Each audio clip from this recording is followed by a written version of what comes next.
'87. We used to go up to New York to buy records, and I was telling my boy, I was like, yo, I'm gonna get one of those drum machines Mantronix has on his album cover. And it was a 909, a Roland 909, and sure enough, we were walking by, and there it was, right in the camera shop in the window, a Roland 909, and I was like, I'm buying it. We had the EMU emulator, but it only had 1 second. So in order to loop something, we would put it on the turntable, turn off the speed, and just throw the turntable really fast, sample it, and then play it on a low octave. I used to loop tape up.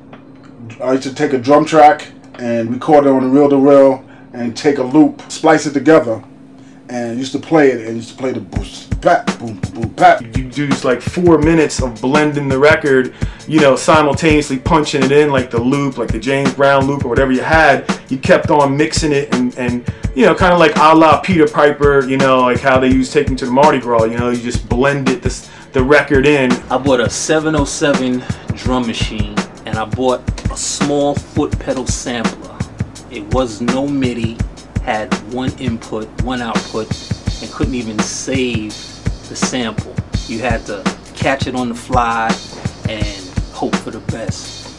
And the reason I got that is because I heard through the grapevine Howie T had a sample like that. I bought like a Roland, I think it was an S10 rack mount. All it was like a sampler. I literally looked in the paper and it said sampler, and I just went and bought it from some guy. I didn't even have no elaborate equipment. I just had the cheapest stuff that I could use. 3 separate samplers and an 808 trigger and the samplers.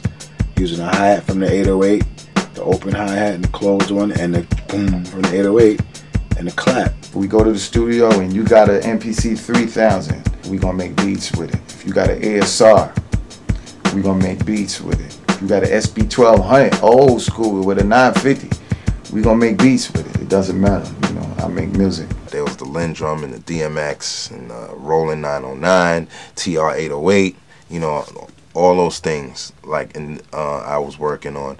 But what stuck out to me the most was the SP12. And then they put out the SP 1200, which kind of like molded my career. I fell in love with doing the shit on the SP because I knew that Pete Rock was using the SP, and I loved the way that sound was that Pete was making come through those machines that he was using. This is very important right here.